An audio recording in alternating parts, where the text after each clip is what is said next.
doesn't capture. Hey, doesn't matter. It don't matter what they say, we gon' talk anyway. Bell rings, mic check, let the real ones play. From the legends to the new blood climbing the ladder. Welcome to the show, it doesn't matter.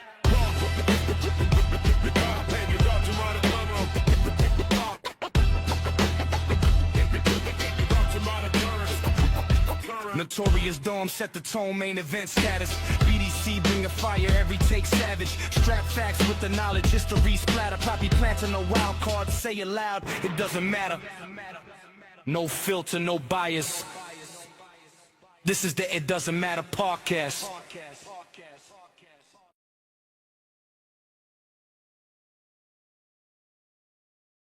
What's going on, guys? Welcome back to the It Doesn't Matter podcast. I'm your host. I'm Notorious One. I am Dom, and today I'm here with Strap Facts. I'm here with BDC. I'm here with the Dominican Dream, Poppy Platino, and here with the returning guest, Easy E, Easy Money, the Shawn Michaels guy, Eric. You know it. Fellas, what's going on?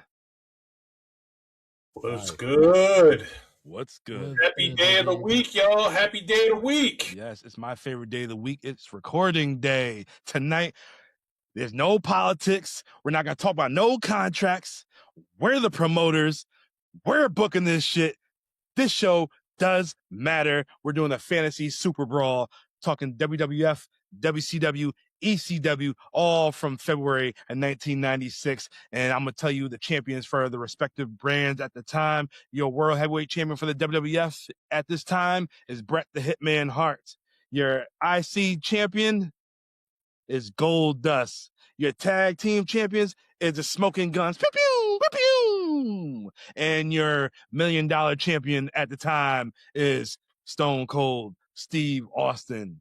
What? Not yet. On the other channel, on WCW, your heavyweight champion is the Nature Boy, Ric Flair. Woo! Your U.S. champion is Conan. Eh? Your TV champion, BDC knows every week is a different TV champ, but today the TV champ is Johnny B. Bad. Ooh, he's so pretty, he might as well have been a girl. and your tag team champion is Sting and Lex Luger.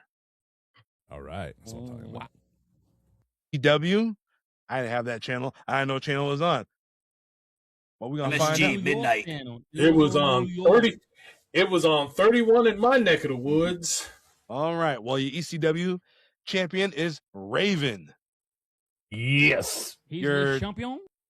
ECW champion was Raven. Your TV champion is Too Cold Scorpio. And Bring him off the floor. and your tag team champion are the Eliminators. Yes. DWI's favorite.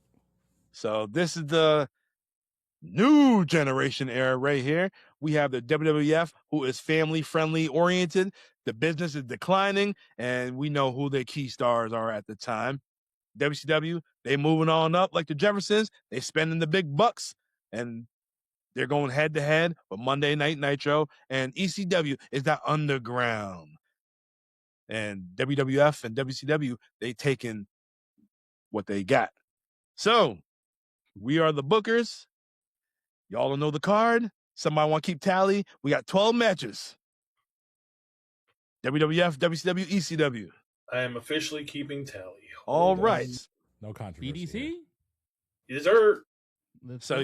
All right. So, you know me loving WCW, and you always got to have the cruiserweights to kick off the show. So, I figure we kick it off with a triple threat match.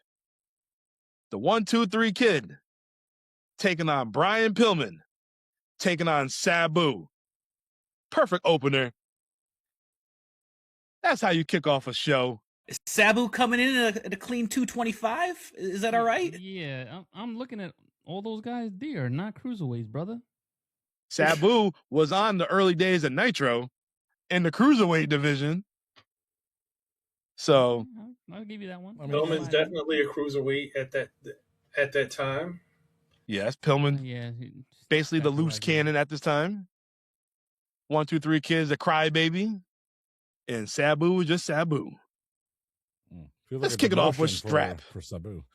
Strap, who you got in this opening match right here? Well, what a complex three-way dance. Let's call it correctly for 1996 because ECW, the innovation of violence, they sort of created the first triple threat match, calling it the three-way dance. And I think at this time, Sabu would be the biggest star in this match, as a matter of fact. And let's put it, calling it the three-way dance, let's keep it in the home turf. Let's keep it at the ECW arena because we didn't pick the arena yet, did we, Dom? No, we didn't. So it's going to take place at the ECW Alhambra 1221, whatever it's called nowadays over the years. And the 1, 2, 3 Kid, still part of the $1 Million Corporation. But just as you said, February 1996, he lost that crybaby match to El Chico, Patron, Razor Ramon. And Brian Pillman. Brian Pillman, I guess he didn't have his car accident yet, so I guess he was still nimble and nimble with a thimble. But I still think he was a far cry because, we've been watching some early 90s WCW shows, and even though it's just 5 years and change from that point, 5 years can do a lot to a person, especially in the world of professional wrestling.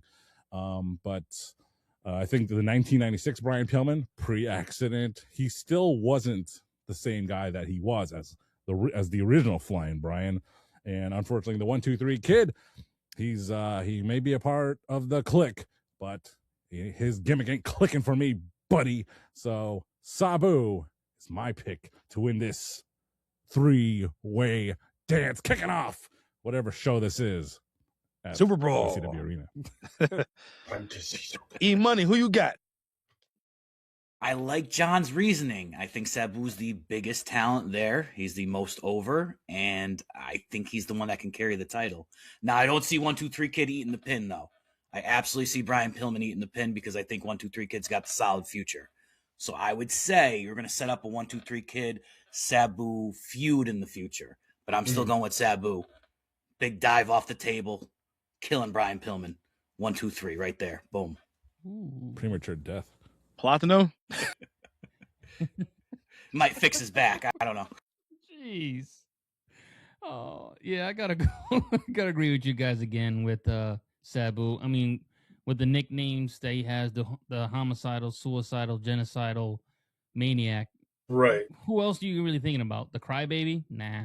And Flying Brian is not flying no more. He's walking.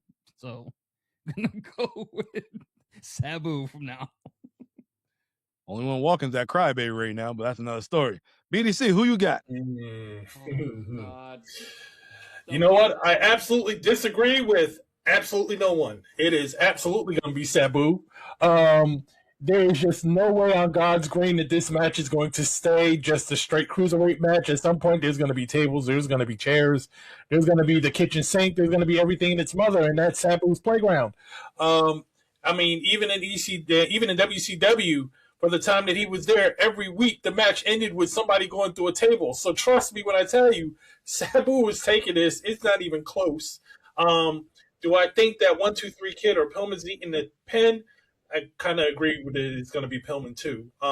Me too. I think there would be too much backstage politics that would allow 1, 2, 3 Kid to stay away from eating that type of damage and taking a hit to the reputation like that. So, but I definitely think Sabu's taking this, and like I said, not even close.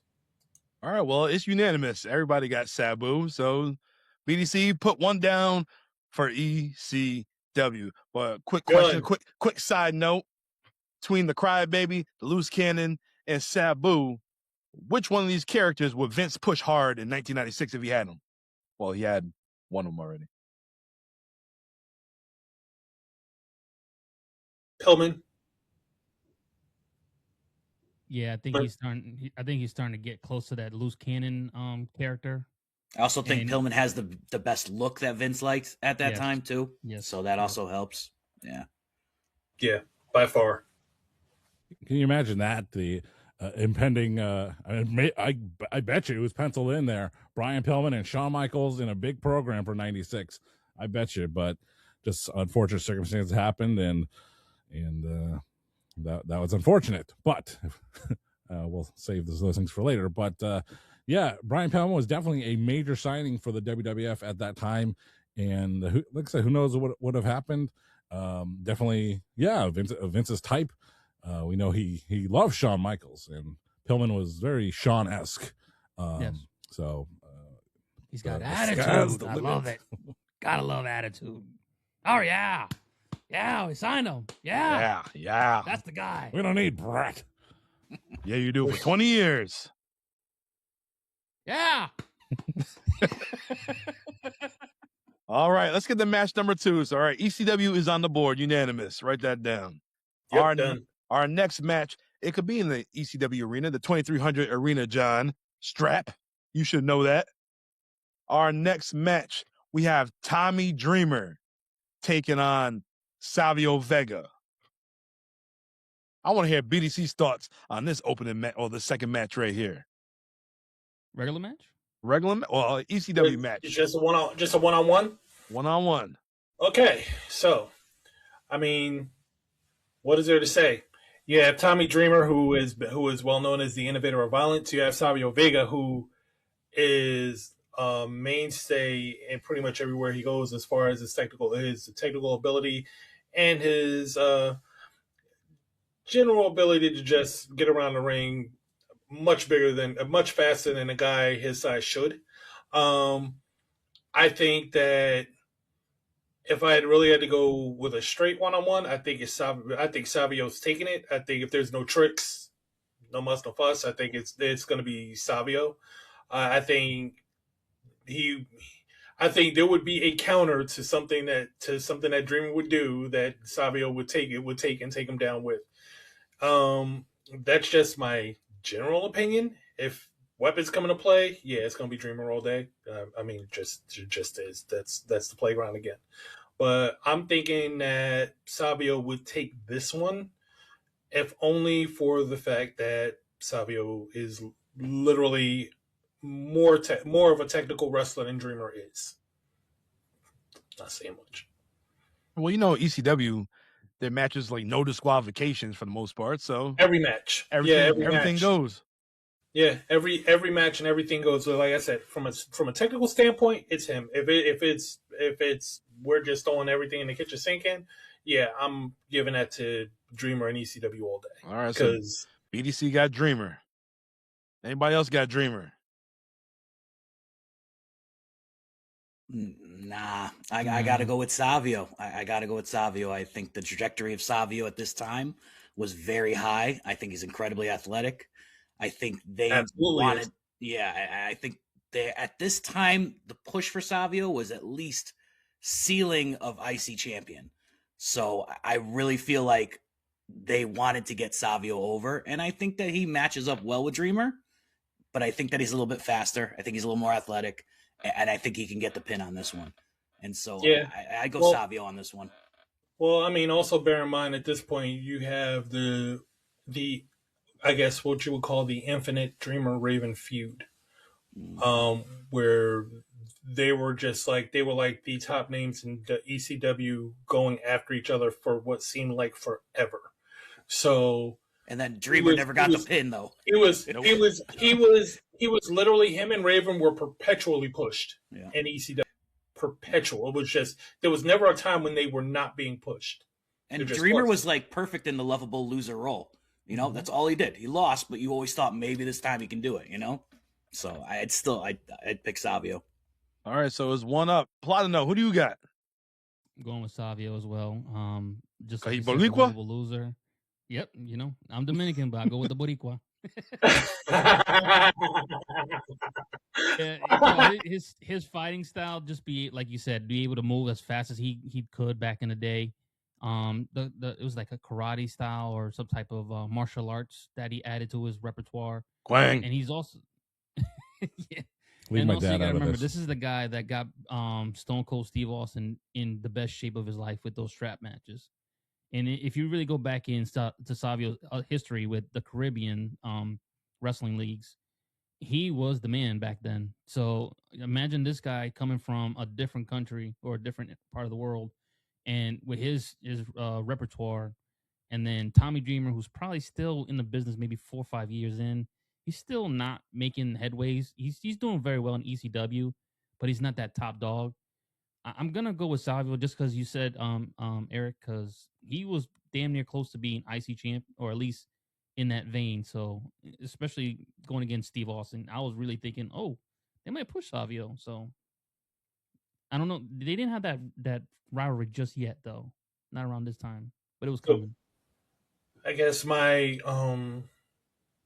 had a question in mind, or more or less an appreciation for Savio, because this dude literally every role they gave him, and he got quite a few in WWF. He rocked with. I mean, he was the Sultan.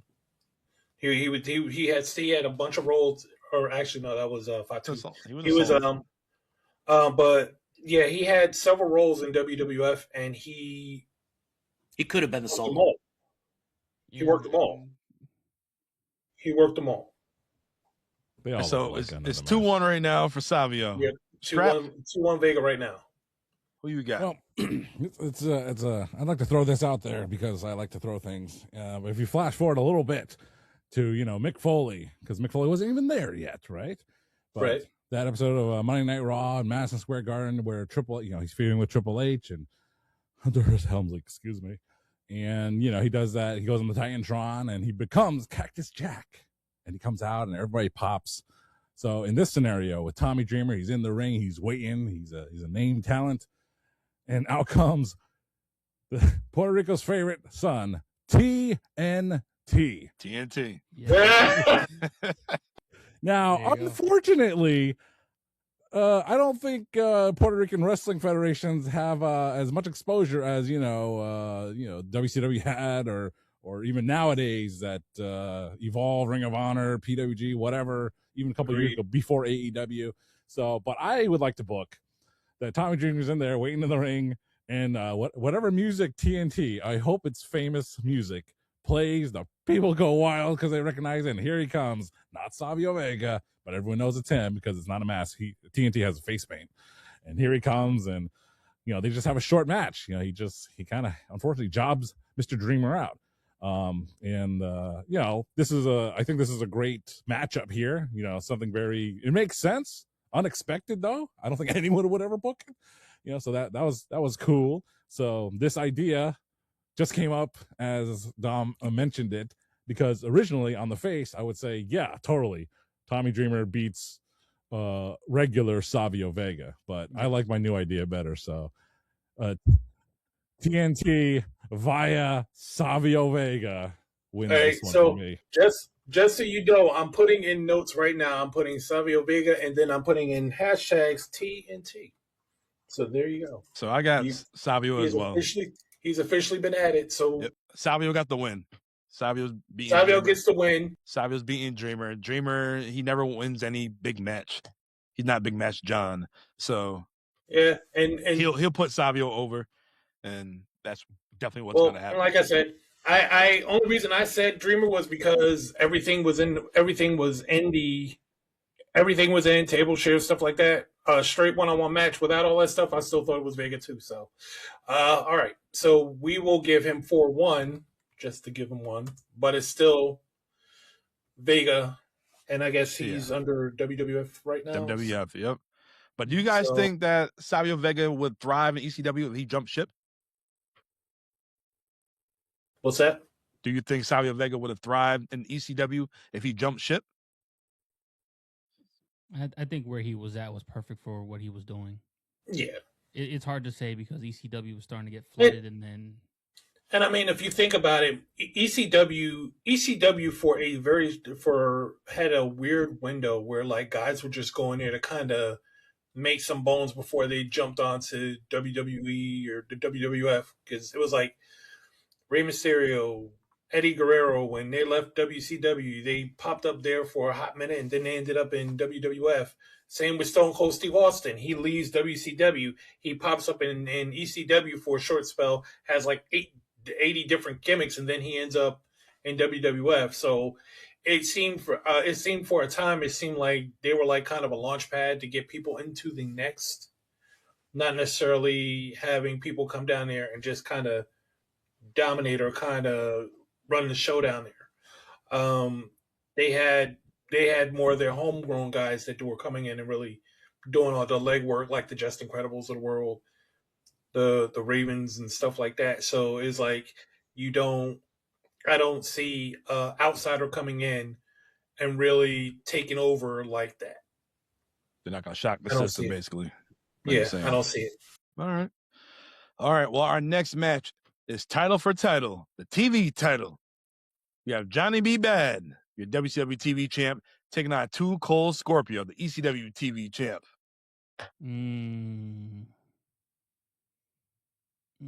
I would say book this in the WCW show. That's what I would say. Yeah, Two you can't former book it. WCW guys. That's where Scorpio came from before he went to ECW.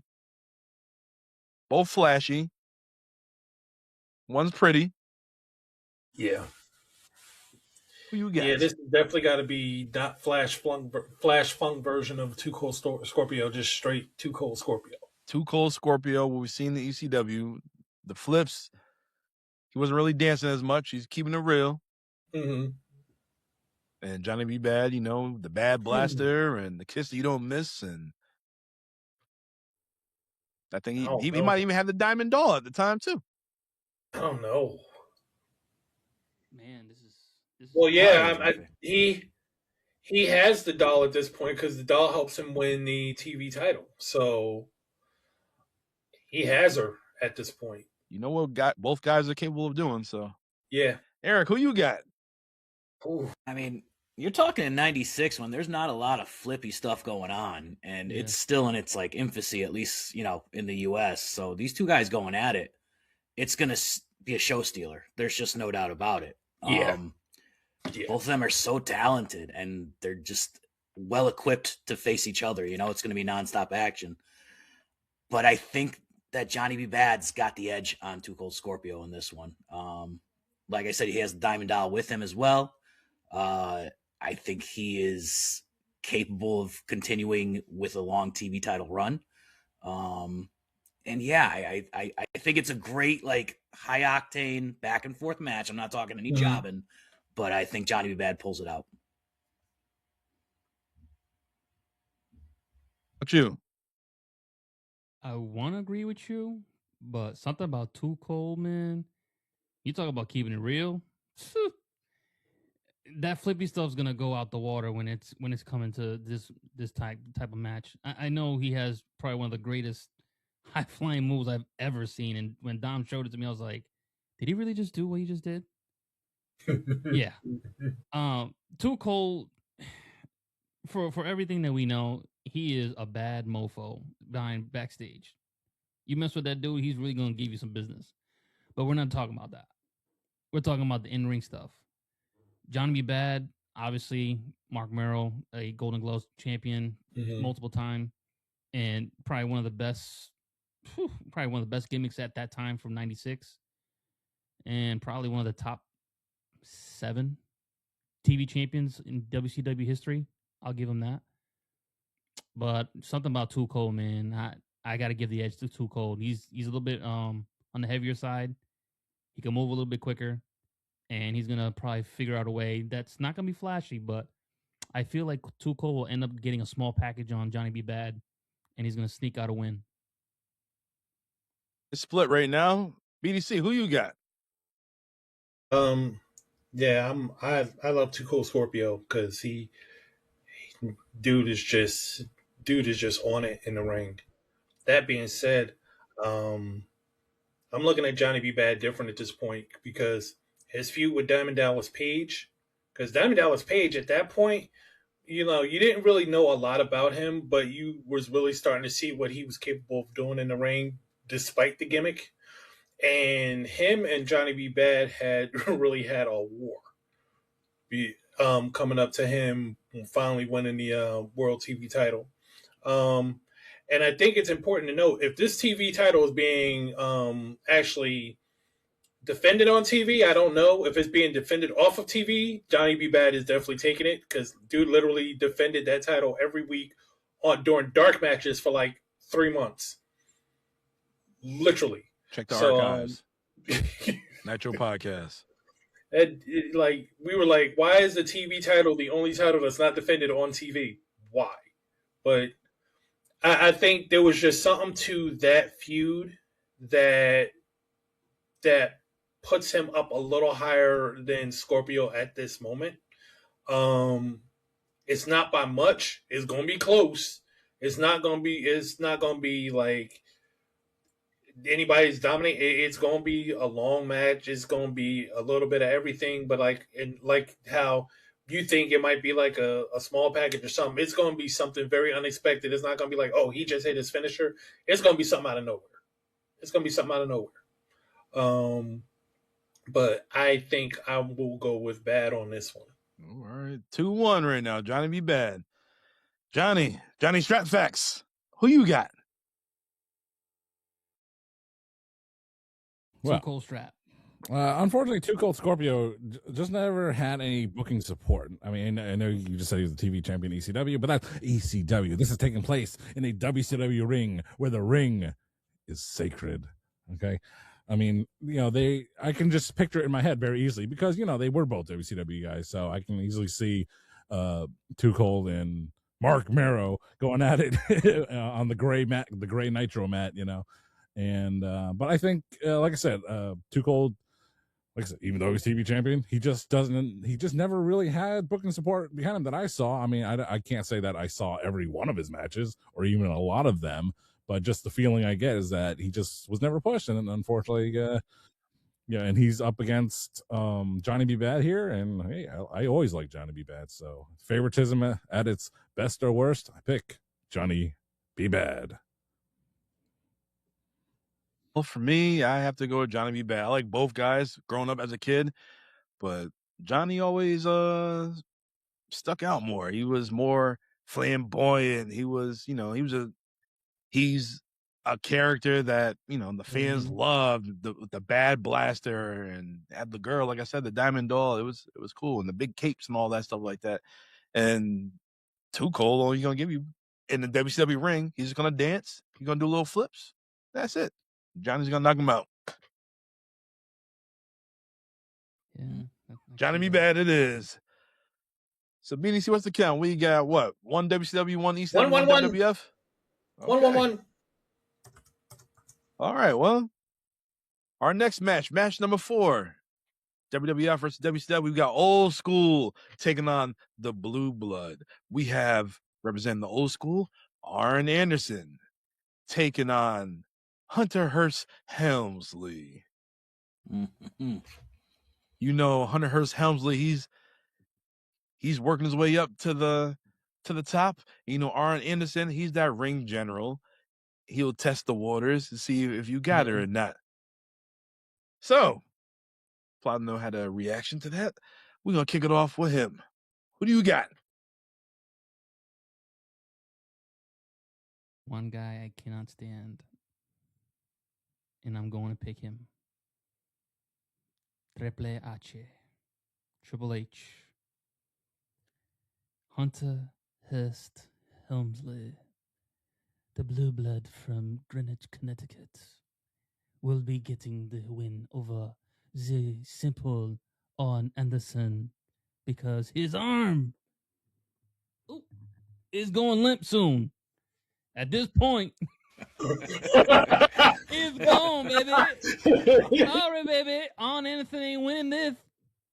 I love you, baby, but let's put the strap back on and give it to the big man, Triple H, Hunter Hearst Helmsley, and I'll have some caviar with you guys later. All right. That's a clip. E-Money, who you got? Abel's seen a rich man in his life. Wow.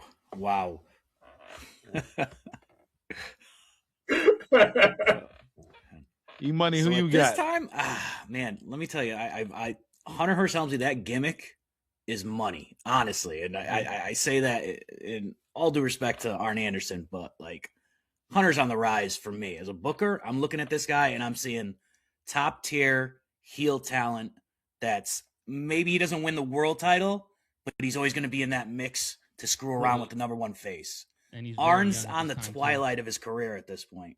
He's here as a hand, one hand, obviously now, but he's working. So this is like enhancement talent almost at this point. This is Hunter Hearst Helmsley's showcase match. We see what he can do. He can fight through Hunter Anderson.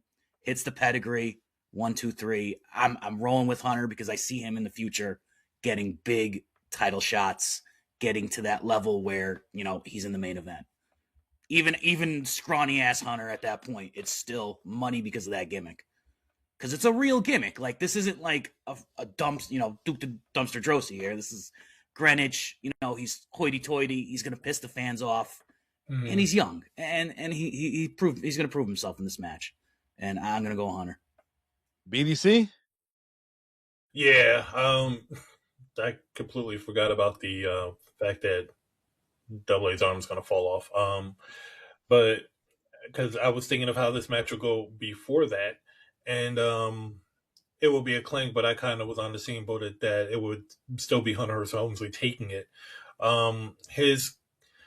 His character was very unique for the time in that his nose was so high up in the air, people couldn't stand the guy, and he drew so much heat, but he was so good in the ring, and you know, and I think as terrorizing in WCW, he was getting kind of like a pretty decent push there too. Then they bring him to WWE, they give him this gimmick, and he just scores with it. So I would say that he's taking it. That the future Triple H is taking it. I am curious because we all know he ends up in DX, and then that gimmick kind of goes away. Do you think that gimmick is a world champion if they continue to push it on and could kind of convert him in DX? If he keeping him as a blue blood, I could see it. It wouldn't be long term, but I could definitely see it. It'll If piss we're the people talking off. like Razor and Diesel leaving, and WWF is like void of talent at that point, yeah. if Hunter's still Hunter, he's absolutely in the title picture and most likely at least getting like a transitional championship role at some point, you know, because there were no heels that were coming through. So yeah, he would have been on the top, I think. And what I've always said, well, I just noticed it till recently. He's probably a younger and a little bit better version of what William Regal should have been. He didn't do drugs. William Regal is the most technically sound guy out of both of them, but Hunter became the man. He's a man. Hey, I'm telling you, man, this man, layups. Basketball, man. It's layups. I'm just giving you layups. Here you go. All right, Strap. Who you got? See, I was trying to see if Triple H was undefeated at this time. He was not, because I thought the Ultimate Warrior was his first defeat, which is not the case. So that would have been wrong there. But as much fun as it was and is to talk about one-armed bandit Arn Anderson, I give him more credit than y'all are giving him. I give him a lot of credit. So I would have Arn Anderson go over here because had Triple H been undefeated, then that's a different story. But he had already been defeated by the likes of such notable people like The Undertaker and Duke the Dumpster Drosy. So another loss here to Arn Anderson wouldn't necessarily hurt the man.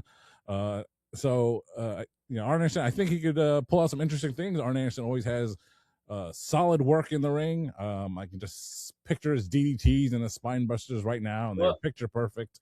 I was about to say he could still throw that spine buster as of 2 years ago. So oh yes. So I give the push and the rub to his sore arm, but Arn Anderson is my choice.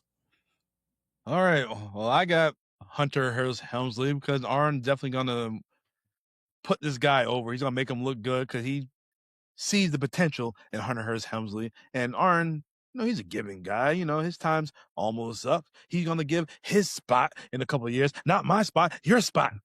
The spot on your neck. But yeah. Hunter was definitely the future, and yeah, Arn definitely would have put him over. Yep, just like when he was a tag team partner, he just, here you go, take my arm.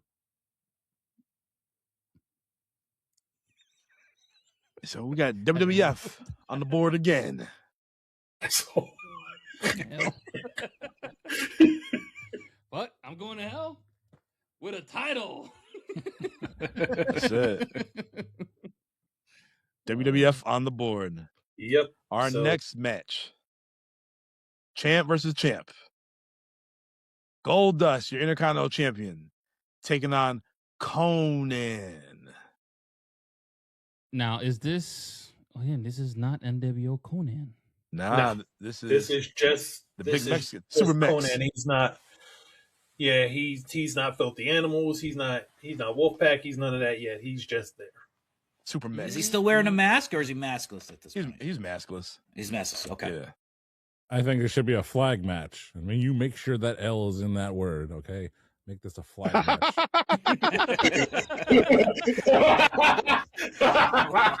I just caught that. It could be the Mexican flag, the Cuban flag, the rainbow flag. It doesn't matter which flag we use here. And Someone's taking that L. That is exactly. no, you better not. You better not. That's who they're gonna get you. You sure you want to say that?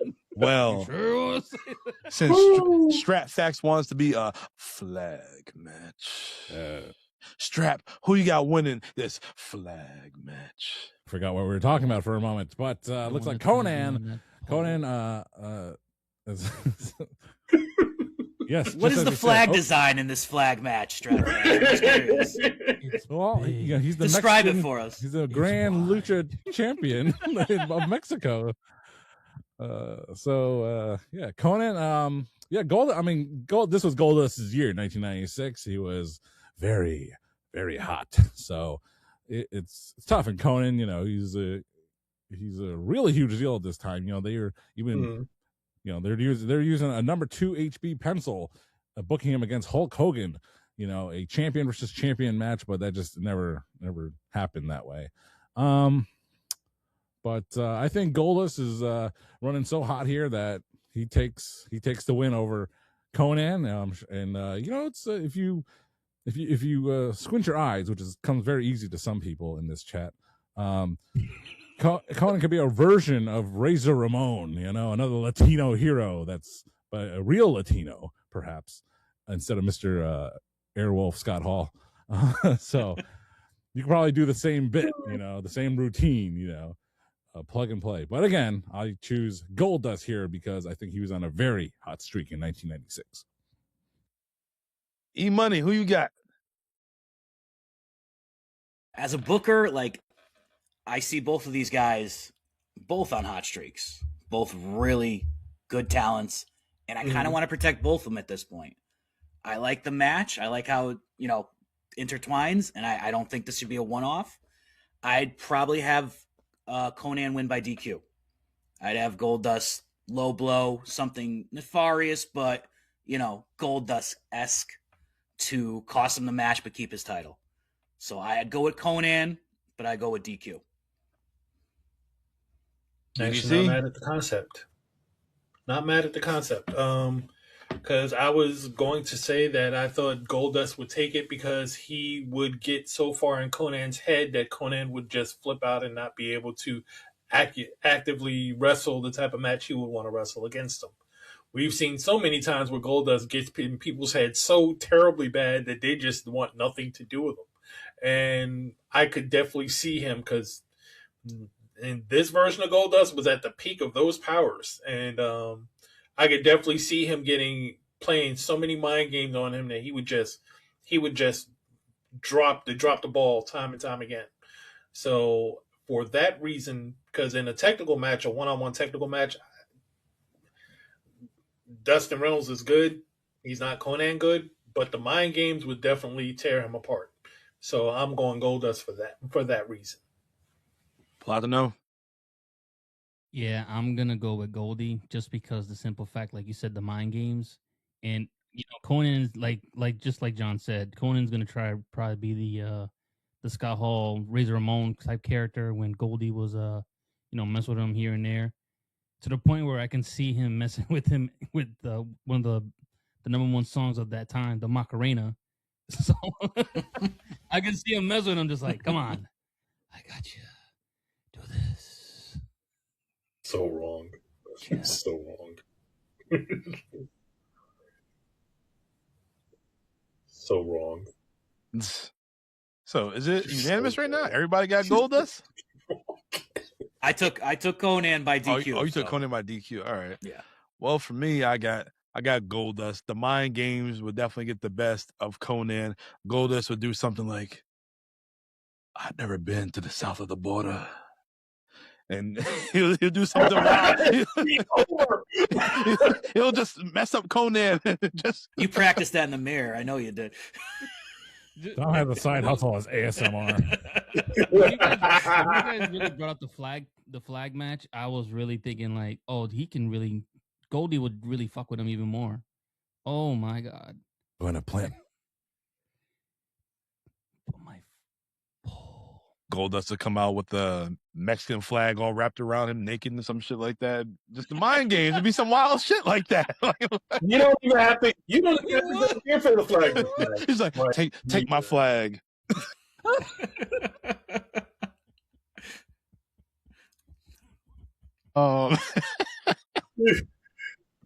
Yo. How are you gonna follow this match up with? Wow. Oh my goodness. So it's unanimous. Goldust got the win. My question for you guys is: was Goldust the most creative WWF character in the new generation? Yes. I think it was so out of left field and so a part of the times that because of the way the world was, it wasn't changing just yet, but it was that one character where people just hated it because of the fact that it was in your face. Yeah. But it was so closeted too in real life that you're like, there's definitely someone in that family that is like Goldie, but you just don't say Uncle Frank's name.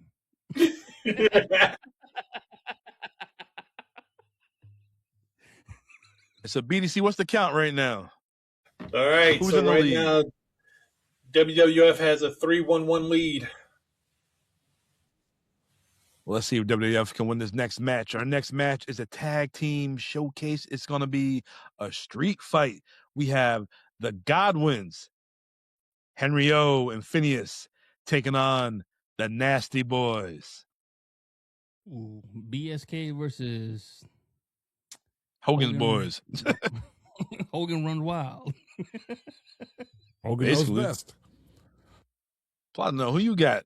The street fight. This one, I got the Nasties, man. I'm a fan of the Godwins too, but the Nasty Boys, the characters alone, they've always been like a top tier team. They really know how to get down and dirty. They are nasty. They're grimy. They've gone against just about any team and just about any federation, and they've been world champion just about everywhere they go. So I'm going with the Nasties, man. Yeah. E-Money? Yeah. I agree. I can't see the Nasties getting pinned by the Godwins at this point. Still too early in their career, and this is kind of like where you give the veterans the rub on this one, move them up. Nasty Boys, when they're heels, they're great heels. When they're faces, they're wildly over. So it's like you can mesh with them whichever way you want to do it. I'd go Nasties. Yeah. Strap? Well, this would just be the beginning of a series because we have to have the Nasties and the Godwins in a regular match. And then we'd have to have them in a Pity City match, street fight match. And then we'd have to finish it off in a hog pen match. But this was the first firing shot between the two. I'd have the Nasty Boys win too. It would give the Godwins something to chew over in the farm, and so it'd give them a reason for revenge. To ask politely for another match, a follow-up match. But if this is the first time they're facing off, I'd have the Nasty Boys take it for sure. It's unanimous. It's the Nasty Boys. I never cared for the Godwins. I was thinking about them the other day. Like, damn, they when they turn heel, what do they do to turn heel? What's so significant? They turn heel. They just change their shirts or black shirts. That's all they did. Henry Garvin broke his freaking neck thanks to looking at them like kind of a head-to-head matchup between the four of them, like facing off team versus team and man versus man. The weak link is Phineas, so yeah, it's gonna definitely be the Nasty Boys all day. Sweet. Yep. The Nasty Boys, WCW on the board. All right, guys, this is going to get interesting right here. Halfway point. Rising Stars. We have the $1 Million Champion, Stone Cold Steve Austin, and he is taking on Diamond Dallas Page. Wow. He's not even in his Stone Cold gimmick yet. He's not in the Stone Cold gimmick yet. That's just the name. Yeah. Diamond Dallas Page, he's figuring it out for himself too. Ooh. Yeah. As I said earlier, that feud with Johnny B. Bad did something.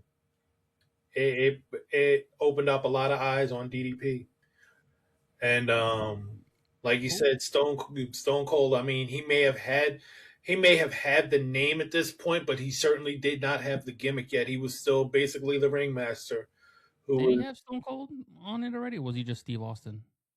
No, I think when he came over, he was the ringmaster initially, and then just one Monday Night Raw, he was Stone Cold Steve Austin, but he was still basically the ringmaster gimmick. So I think at this point, Steve Austin is just figuring it out. DDP was further along in figuring it out. From a technical standpoint, yeah, Stone Cold Steve Austin or any version of Steve Austin is more technically gifted than DDP was at that time. But as far as gimmicks, DDP was further along in figuring it out. So I'm going to give the slight nod to DDP for that. Ooh, okay. I want to hear Strap thoughts right now. Let's see how he feels about this. An up-and-coming Stone Cold and a up-and-coming DDP. I'm still stuck on that flag match.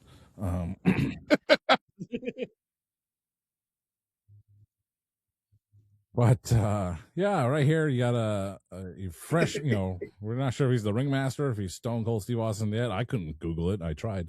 And a very early Diamond Dallas Page.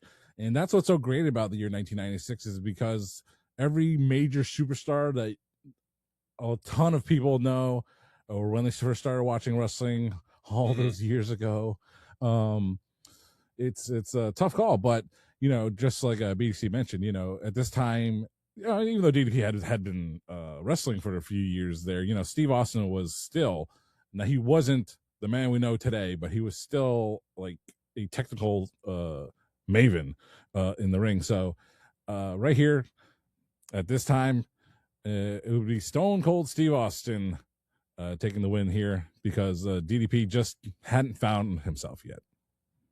All right. E-Money, who you got? So I this is one of those things where it's like wrestling ability doesn't equate to the gimmick at this point yet for me. All right. So Stone Cold's in a transition right now. We're going off of what we've seen so far from him, and we don't know where he's headed. We don't know long-term where we're at with him. I think we know that a little bit more with Diamond Dallas at this point because we've seen him wrestle a little bit more. We've seen him in the same gimmick at this point, and he's starting to come into his own. Cigars flying, that type of thing. Stone Cold is a much better wrestler, in my opinion. And, technically sound, hasn't been injured. He's fresh. But for the sake of the gimmick and for the sake of the longevity of Diamond Dallas Page, I would go with DDP getting a pinfall victory right now because I don't know where Stone Cold is heading at this point. So I go with DDP. So right now it's 2-1, DDP. And I don't like John Lee's answer, so that's why I picked DDP. I don't like your hat. Plazno, who you got? So where are we in the timeline for Super Brawl? Like what's the month? February. Yeah, I'm gonna have to go with Dally just because Austin isn't even getting the promo time just yet. I would say he starts hitting it in around April, and then right around King of the Ring, sometime in July, he just takes off, and there's nowhere you can stop him. At this point in time, they're having Ted DiBiase speak for him, and that was the biggest mistake they ever made because they should have done some research and let him do his thing from what he was doing the ECW. I'm gonna go with Dallas as well. As much as I love Stone Cold, and we know the finished product, but we're not going by what the finished product ended up. We're going by what it is at that point in time because we do not know where it's going to turn into. Right. So yeah, I'm gonna go with Dallas. His gimmick seems more appealing. Definitely not the better in-ring wrestler, but in terms of where you want to push or who you want to push more as a character, I think even Vince McMahon is gonna be like, he's a good wrestler, kind of quiet. I can work with this guy. Let's go, Dallas. Get in there. I'll have to say DDP as well. I feel like Austin had no leeway. Still trying to figure him out, like you guys said. And DDP, he would win by cheating. That's what he did at the time. He would definitely cheat. He'll hold the tights. He'll get some brass knucks. He'll have Max Muscle help him out. Anybody. So, yeah, I got DDP. WCW on the board. Yep. My question for you guys is, if Austin didn't get fired via FedEx from Eric Bischoff and he stayed in WCW, will we ever see Stone Cold in WCW? You don't think they could figure it out? No, he'd be mid-card talent, just kind of like just going Yeah. along. That's it. The way WCW had their structure, once He you're had at a a ceiling. certain pay scale, that's where you're staying Yeah. for the most part. Yeah. Dallas was like only reason he got up was because he was buddies with Eric. Even though Eric says, "Oh, I had to make sure it wasn't like that," but come on, bro. Yeah. Come on, bro. He had a definitive ceiling in WCW. He had a definitive ceiling, and that ceiling was mid card. And especially now you're talking about you have Hogan there, you have Hogan there, you have Flair, you have the bigger names that are already there. He wasn't cracking that. And they weren't going to give him the time. There's just no chance you weren't going to get the time for that. Like literally the best thing that ever happened to him was indeed getting fired because he ended up going to WWF when they had lost Hogan, they had lost these bigger names, and they really needed to build, and that's how he was very fortunate to be a part of that. He would have never gotten that opportunity in WCW. No, and I totally agree with you on that. All right. While they were going a little edgy, they didn't see Stone Cold. No. And they wouldn't even allow it. We saw what happened when WCW went edgy. It became WCW 2000, and that was... Yeah. WCW also had a bigger, how would you say, they were more corporate than WWF at the time. While WWF ran by Vince McMahon was more mom and pop at the time, they were still looking for sponsors. WCW was owned by TNT, TBS, and there's a lot of moolah. Ted Turner. And you Ted can't mess with the sponsors. Good old Mr. Jane Fonda. And if they don't have a big And the company, Braves. that ain't happening. All right. Well, our next match, champion versus champion. We have the Smoking Guns, your tag team champions for the WWF, taking on Sting and Lex Luger. Oh, Jesus. Easy dub.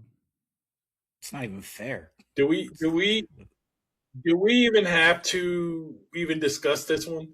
No. The way Is there a looking, WWF tag team that's even close to Sting and Luger at the time right now in '96? Is there even one that comes close? I don't think there is. I think the parallel for Owen Sting and Bulldog. Luger I mean, with Bulldog and Owen. I don't know if they Yeah. were active at that. They were not because sure. they're on the card, but I have them for another match. okay. All right. I'm just going with champions at the time. So yeah, You're looking at two. You're looking at two WCW World Heavyweight Champions. Mm-hmm. It's such an easy decision that Vince would happily have his smoking guns take the 3 because he sees Sting and Luger. It's so much potential. Like there's just no doubt about it. Yeah. This like so you guys saying it's unanimous that Sting and Lex Luger with the win? absolutely. This is the bathroom match for everybody to just. Yeah. This is it. That's what it is. I'm going to take a Not a break. chance. What's Bart Gunn gonna do? Nothing. Well, first of all, you know, you said Billy's not even top 200 talent. We already know this. So Not even 200 what are we pounds. talking about? What? you know, Not at this point. Lex Luger was not a world champion in the show we just reviewed. Wrestle War 90. That wouldn't happen for the guy. The other note is that, you know, we're talking about this fantasy matchup here, the Guns and Sting and Luger. You know, portions of the competitors in this match would get physical at WrestleMania 31 during Sting versus Triple H, and out comes D Generation X. John stay with the And, 6 degrees of separation. That's right. Yep. And Sting and Billy Gunn, Monty Sop would have Kip James would have some run-ins in TNA over the years, so at least they would know each other, you know. Like, you know, there was just the YouTube clip of, you know, the former powerhouse Hobbs in Saudi Arabia, just meeting old friends backstage, including Aleister Black, who wasn't even on the show. But, you know, he saw Ricky, was it Ricky Saints, I think? Yeah. No, he knew Ricky Saints. It was Carmelo Hayes, excuse me. He met Carmelo Hayes. I'm like, thinking in my head, I'm like, when did those two ever run across each other? You know, maybe on the indies or something like that, you know? So wrestlers just know each other, you know, that's the connection here. But yeah, I used to do these lineups, you know, in school, fantasy matchups, and, you know, I'd ask my friends, like, who do you think would win? And I would do the same thing. I would line up champions versus champions. And, you know, that's always an interesting concept, but the time that it was never fair was when you had the cruiserweight champion of WCW face off against the light heavyweight champion of the WWF. It was always a wash. Always WCW cruiserweight champion. Sorry, Taka. Well, look at Real well, look name. at you, someone who don't like doing fantasy booking. We Yeah. reeled you in. I'm You over win. it, brother. You ain't over it. Yeah, John Lee is WWF. 7th grade. Or excuse me, WCW with the win. What's the count, BDC? Count is WWF 3, WCW 4, ECW 1.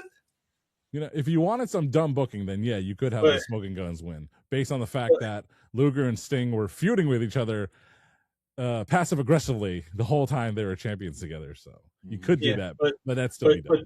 But to the credit of ECW, they are technically 1 for 3 because they have not been in the last 5 matches at all. All right, well, your next match has an ECW competitor. All right. Taz Oh, shit. taking Oh, shit. on Big Daddy Cool Diesel. Can Taz choke out the Giant? Here you Yeah. go. Platinum said no. No, because Diesel's gonna look at him like this little guy. This little guy. of Diesel, if the mine. money's right, I'll get choked out. That's That's a true. modern day Kevin Nash. That is so true. Modern day Kevin Nash is a sellout.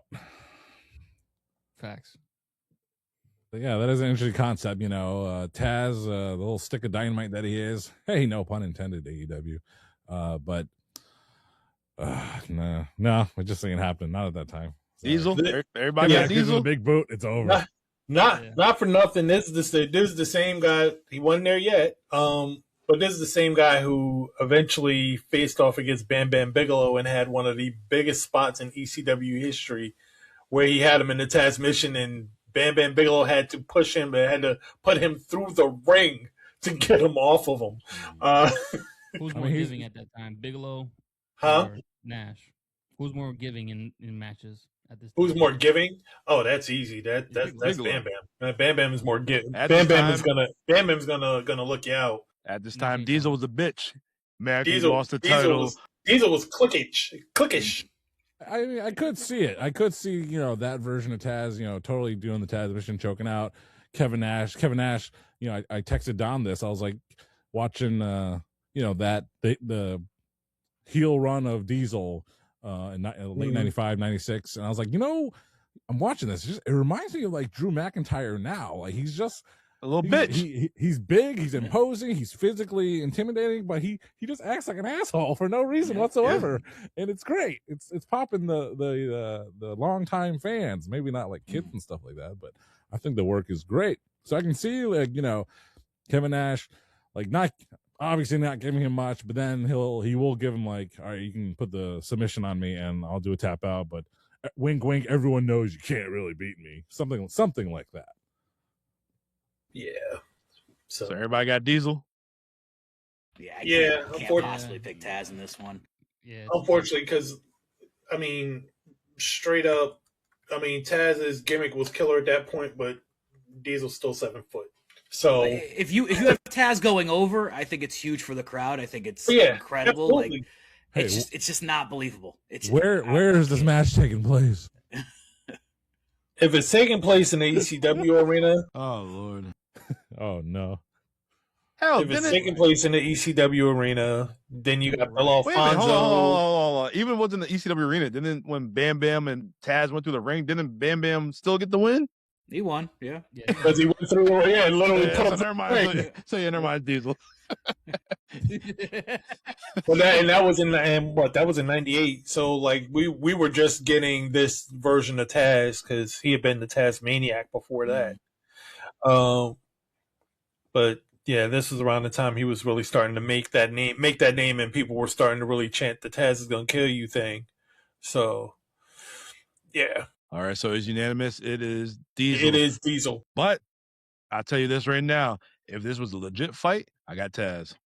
Oh, Oh, hold yeah, that. yeah, he's gonna go after that ankle and done. He gonna hit them quads first. He gonna scoop him, slam him. Yeah, He gonna suplex the shit out of him.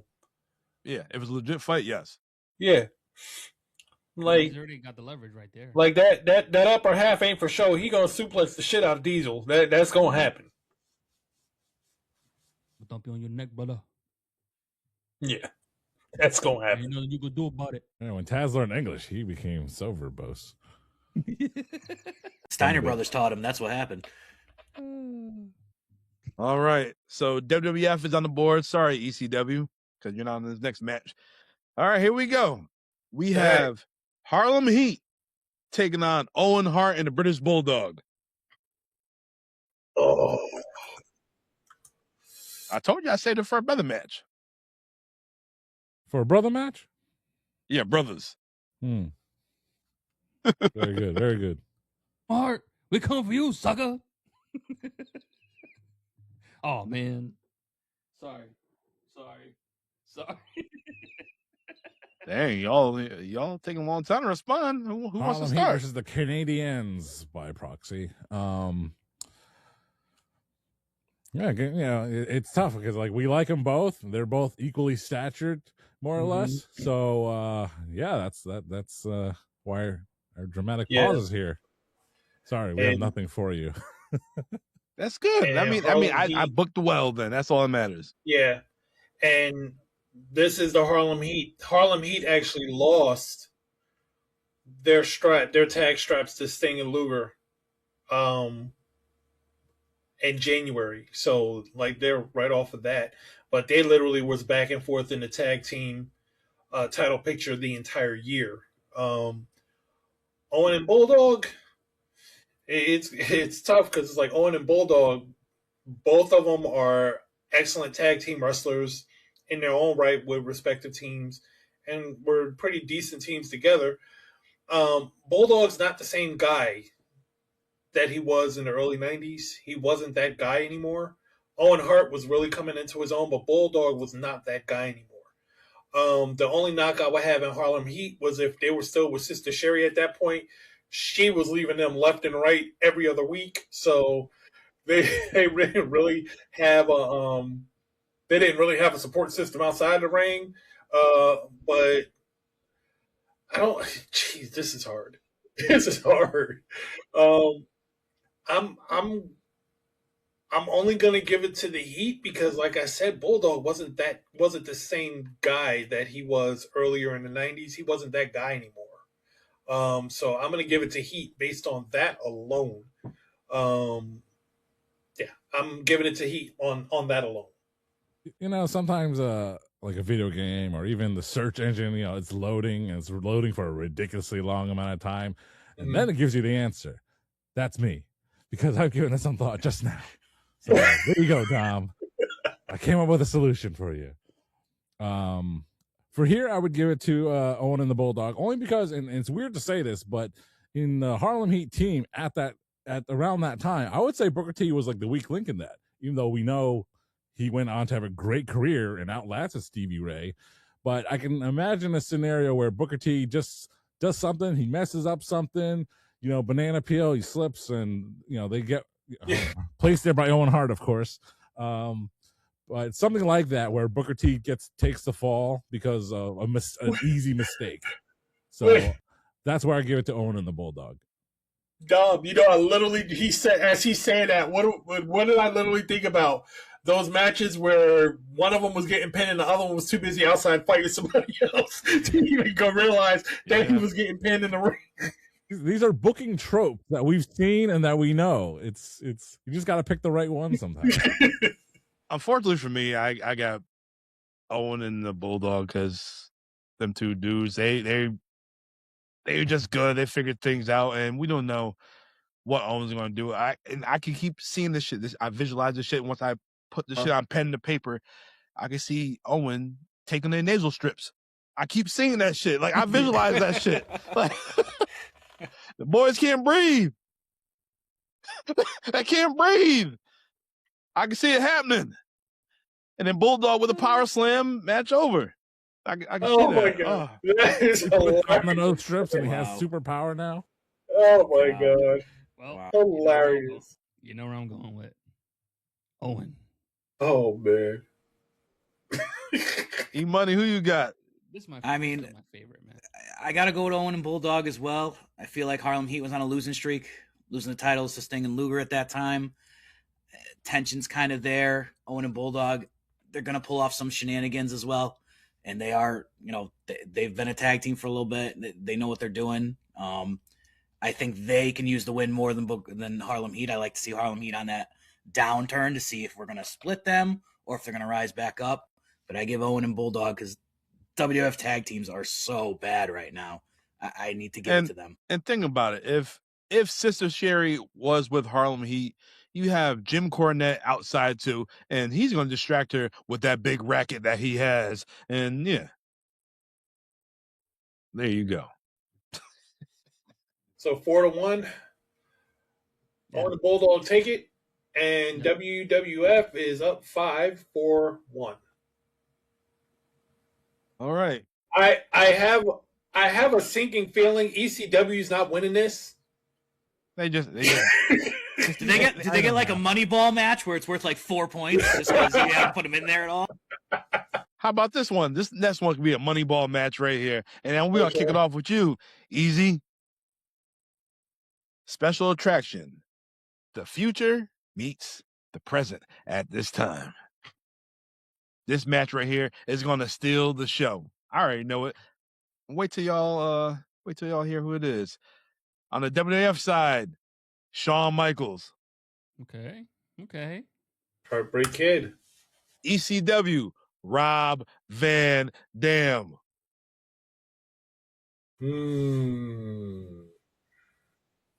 You're talking about the two-time Royal Rumble winner at this point already. Show. What is that? Yeah, he won the Royal Rumble. Yep, he won the Royal Rumble. One-time Royal Rumble win at the time. We're in 96, aren't we? We're in February 96. Yeah, did he win 96? He won in 95 and 96. Oh, yeah, I forgot. He didn't win the championship in 95, so yeah, never mind. Yeah, he got screwed over.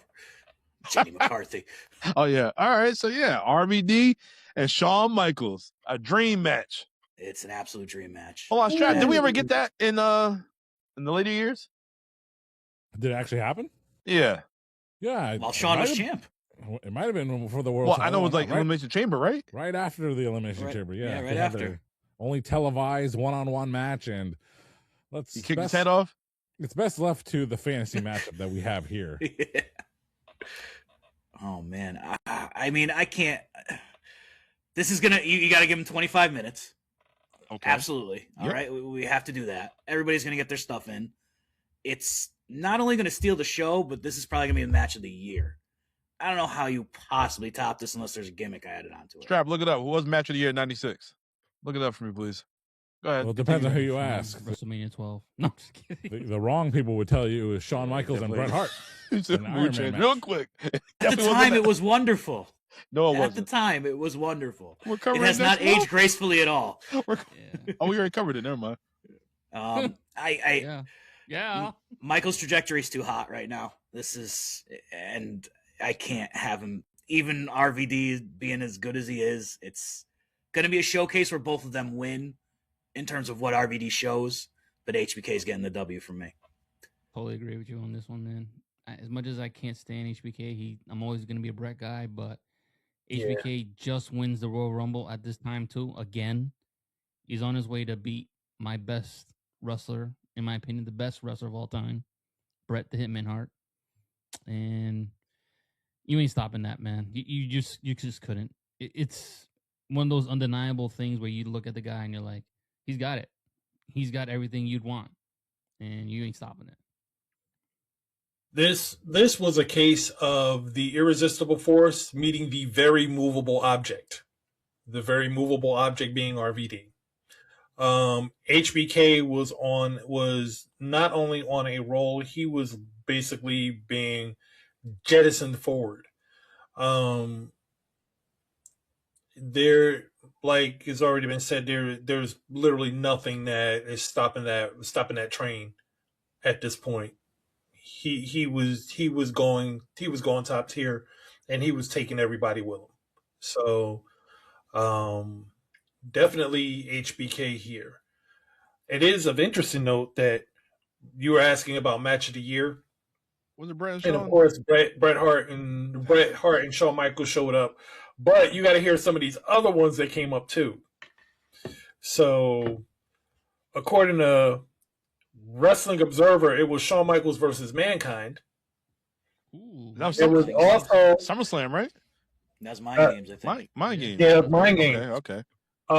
There is Bret Hart versus Steve Austin at Survivor Series in '96. Ooh. Rey Mysterio versus Mr. Psychosis at Bash at the Beach that year. That was a good one. And Tenru versus the Great Muta at War Osaka Crush Night. Yeah. So I was like, Great pronunciation. okay, thank you. Yeah, so That's gonna be a running joke forever. And- No matter who does it. and for whatever reason, a special mention was given to Stone Cold versus Jake Roberts because of the Austin 316 promo that basically ignited his career. That match What a sucked. mention. But Yeah, the promo match was sucked. great. So basically, it's Well, whatever your preference was at the time. I don't think That Iron Man sucked, match is like, too long for that time frame. for ignited his career. 1996. Okay. Yep, 96 All was right. 96. All right. All right, so are we basically all saying Shawn Michaels at this point? Did anybody say RVD? Anybody? Strap, no. what did you say? Didn't ask me yet, but to answer that match of the year question, I was scrolling through the list in my head. I was like, WCW, basically WCW, WF, like what were some really good matches I'd want to revisit, and I missed a few there. Like, I mean, the Shawn and Mankind match.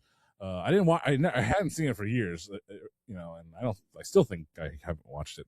Maybe I have. I don't know. Did we didn't review that one? I think we did. So there you go. But You pass it off I to did come out somebody. with Bret and Austin at the Survivor Series, so that was the one. And Diesel made two of my matches actually. The other one would be Diesel and Shawn at the In Your House. We make good friends, but we make better enemies. That was So good. there was that one. And I also personally, I just love Diesel versus Undertaker at WrestleMania 12.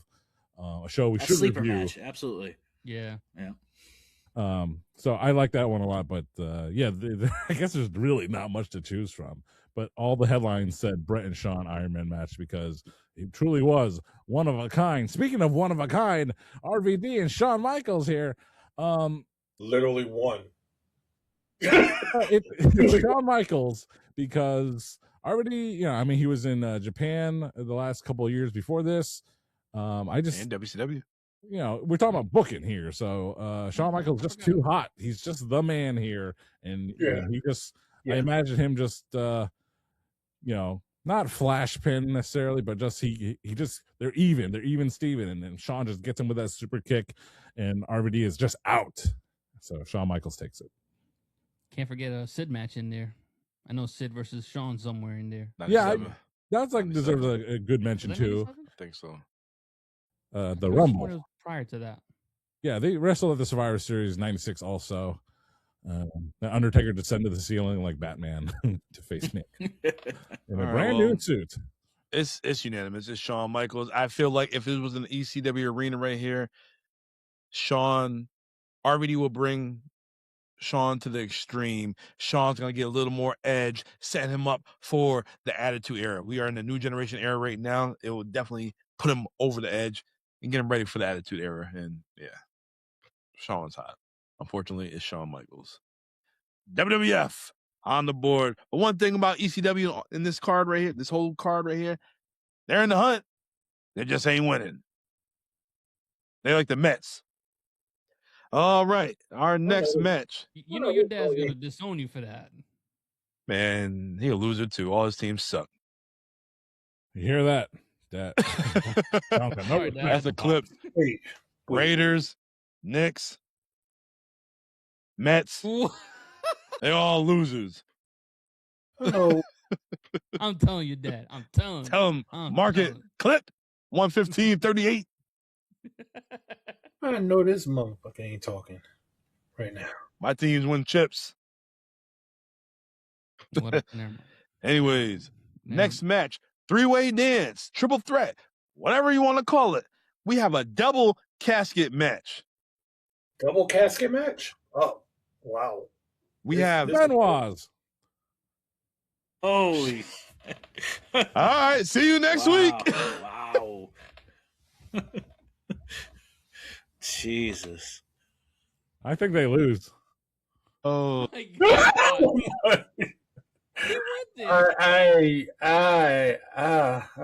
Well, you won in the ECW. Oh my God. Yeah. Yeah, that was it. That was it. All right. We have The Undertaker taking on The Giant, taking on Cactus Jack, ECW, of course. Giant. Tell me the sizes of the casket, because that's going to tell me who's winning. Triple wide. Double wide. Big Show special Money in the Bank ladder, Platinum got the Giant. I got the Giant. Yeah. I love Taker, but yeah, Giant was different. Giant was so different. Taker will put him over. Taker will put Giant over. Yeah. I mean, after he tells him to lose weight, Taker put Giant Gonzalez over for a bit. So yeah, he definitely put the Giant over. Not at WrestleMania. Yeah, but Giant, Foley, he doesn't need to win matches. Taker, he was a given guy. And Giant, at this time, the Giant was much better than Big Show, more athletic and whatnot. And you can see the trajectory of him. Yeah. Moving on to the World Championship. This dude, this dude was doing things that no one his size should be doing. You remember this? He did a kip up. Yeah, dude was doing the one hand on the rope kip up, which don't get me wrong, I can't do that shit. So I'm not trying to say I'm not trying to minimize it by any means. I can't do it, but he was 400 pounds doing kip ups, baby. Drop kicks off the top rope. Hop over the top rope. Open the door. 3, 4. Referee, open the casket door. Yeah, that dude went into war games and hopped over the top rope. I'm like nothing. What the hell? Yeah. Like nothing. No. Yeah, no. Get away from Yeah. Yeah. Sorry. Yeah. That's Giant all day. And I'm the biggest Taker mark there probably will ever be, and I'm still telling you it was the Giant. Giants taking that. I mean, you can easily see, Mankind and Undertaker going at it, and they get, so distracted with themselves that they don't see the Giant, who's already a formidable force, take them both out and buries them both. So, yeah, I mean, if this was a regular triple threat match, I almost throw Cactus Jack, possibly, coming through and getting the W. But with a casket match being so final when you lose, you can't put the Giant in a casket. It just can't happen. No. Too young at that point, too. Yeah, absolutely. He's not even 25. Maybe like 25, 26 years old. Yeah. Ridiculous, man. It's ridiculous. Yeah. So, all right. So it's unanimous. The Giants. All right. Main event time. Hey. Main event. Should have won the... No.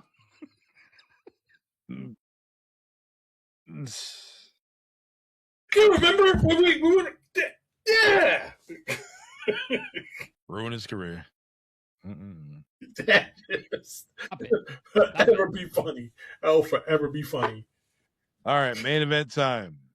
Another three-way dance, triple threat match, whatever you want to call it. Champion versus champion versus champion. We have tradition, we have arrogance, and we have chaos. We have the world heavyweight champion Bret the Hitman Hart. We have the Nature Boy Ric Flair, and we have Raven. Who y'all got? Okay. One of these guys don't belong. This is a fun match, though. This is a fun match. A lot of history here. These ain't like the other. Yeah. This is what high schoolers book on the Nintendo 64. Literally. You should put Raven, Ric Flair, and Bret Hart in a match. Cool. Yeah. So he had them all in WCW. WCW versus NWO. Revenge, yeah. All right, so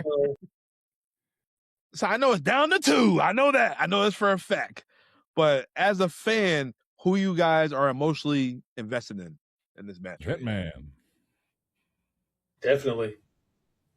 Money? God, I hate to say it, but I gotta go with Bret on this one for sure. It's a toss up. It's not like it's a squash here, but I feel like Flair doesn't take the pin.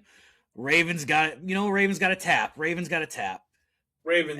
eating the L on that one. Yeah, for sure. Yeah, you can't. And maybe we have Bret and Rick down the road, but like it's Bret all the way. Yeah, all right, so I could literally see them.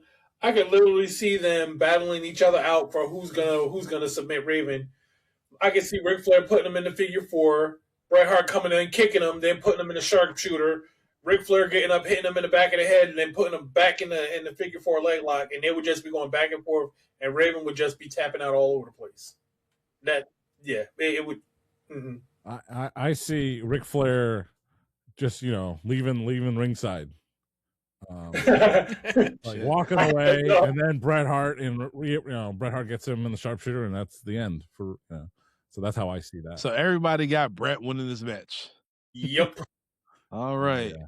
So my clean sweeps. Clean sweep. So my next question is: would Raven thrive today if he wrestled today in present day, or will he get lost in the sauce?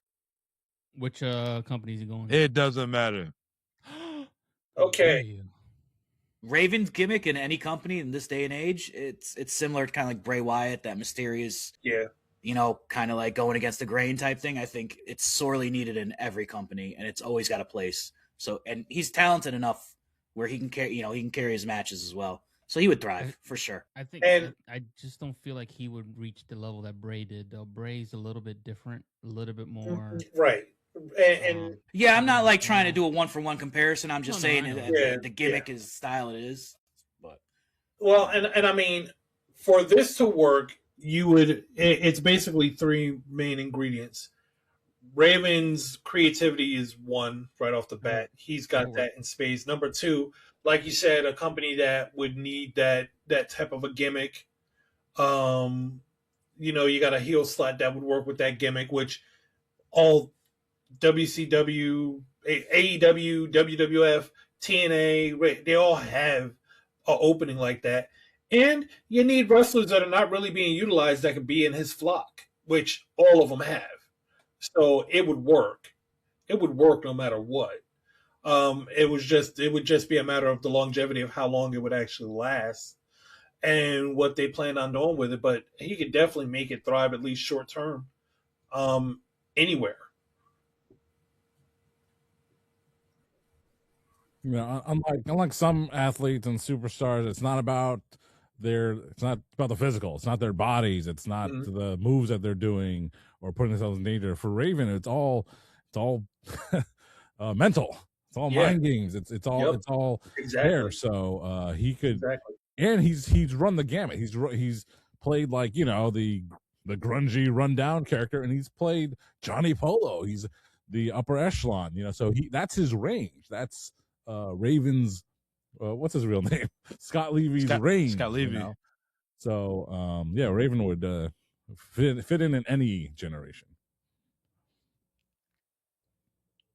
If Bret lost this match, would you guys believe that he got screwed?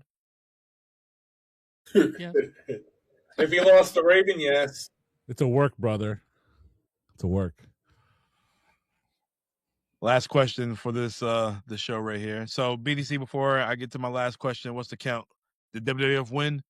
Final count: WWF 7, WCW 5, ECW 1. What was that ECW match that won, by the way? Sabu. The very first open match. Damn, all right. The very first match. Should have retired right there. Good for ECW in that very first match, and then, well, no.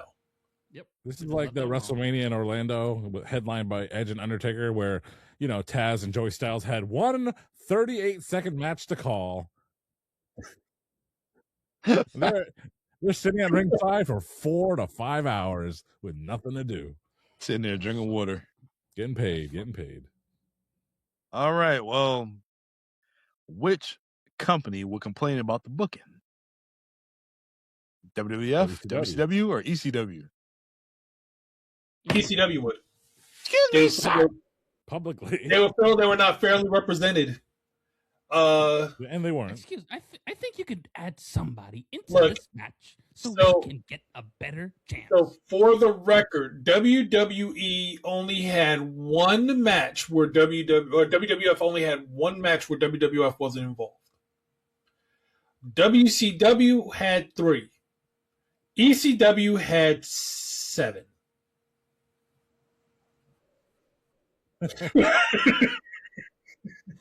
ECW is just happy to be there at that point in '96. So They may not get food. They just want to see their table.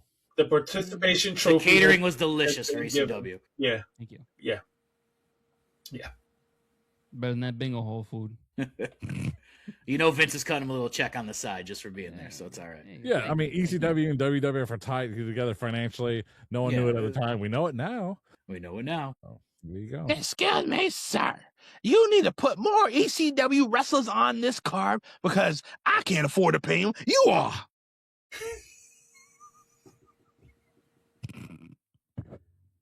So true. We ain't got to win. Just showcase somebody. Yeah, just showcase. And give him a job. Give him a couple weeks. Sorry. 2 weeks later, this guy's on WCW. This guy's on WWF. Yep. That's true. Exactly what happened. All right, but did you guys enjoy this fantasy Super Brawl 1996 in February? Strap? Yes, baby. Or did. We'll know when the clips come out. Oh, it's going to come out. In this double casket match. What about you, E-Money? Did you enjoy this? I did. I reliving loved it. this. It's just, it brought me back to my, formative years of watching wrestling and enjoying it and thinking about, I used to have a little notebook I would write down and have my own fantasy matches, and you could do that in WWE now in 2K25. So you throw it down a little bit. But a double casket match is a wild idea. I'll tell you that right now. I would like to see that come to fruition, see how that would play out. That'd be nuts. Maybe in 2K26. Maybe coming soon. With over 400 wrestlers, including 333 variants of current wrestlers on the roster. Only $500. Only $500. You can have American Sergeant Slaughter or Saudi Sergeant Slaughter. The choice is yours. All they You do is get- change the boots. You get And we- DLC, and then you have to fight through a battle pass to get them once you've already paid for them. I heard about that. They did say that if you beat the No, thank gauntlet, you get everything for free.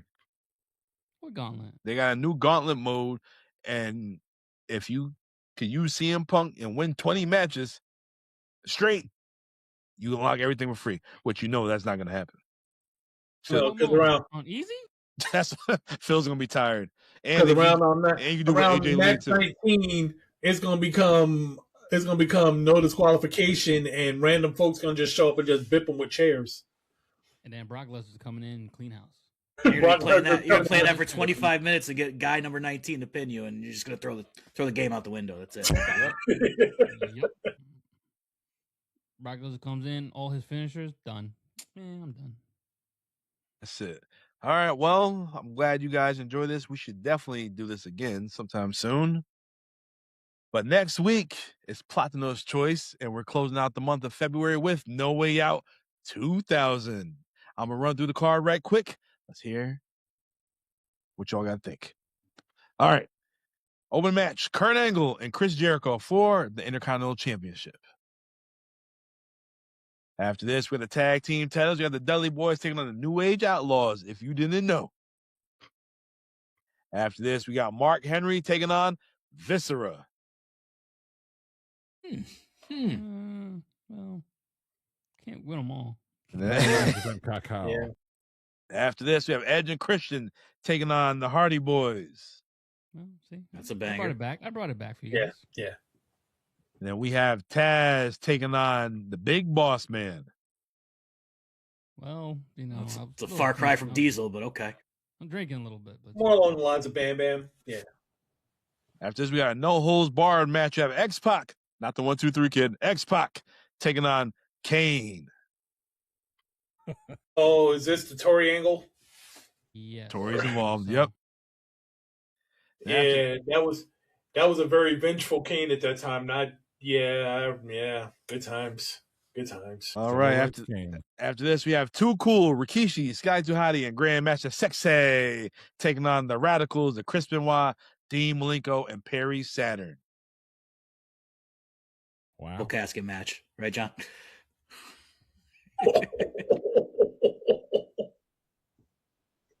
One, Somebody in both Hold on. teams gonna get buried. 2, Put hold that on, on the tux. 3. Yep, you got 3 of them there. Yep. Our next match, we have a #1 contendership match for the WWF Championship for WrestleMania 2000. We have the Big Show taking on The Rock. Hey! You remember? You did win. And then your main event is a Hell in a Cell title versus career match between Triple H taking on Cactus Jack. I'm not gonna go. I'm not gonna go yet. I'll be back for a Stop few it. minutes. You know, you kind of got a feeling you know where that one's going. You just According kinda gotta. to WrestleMania. He loses and come back. Ain't that some shit? So, yes. That is our show for next week. That concludes February for next month. Next week, next month. It doesn't matter. Any final thoughts, fellas, on today's show? 1996 is one of my favorite years, the formative year, as Easy Money once said moments ago. So yeah, it was a lot of fun. 1996. It's just great. So it was a great look back, and some expected matches, but some unexpected matches as well. So great job, Dom. Very good. Do you want to do it again next month in the month of March? No, not at all. And scene.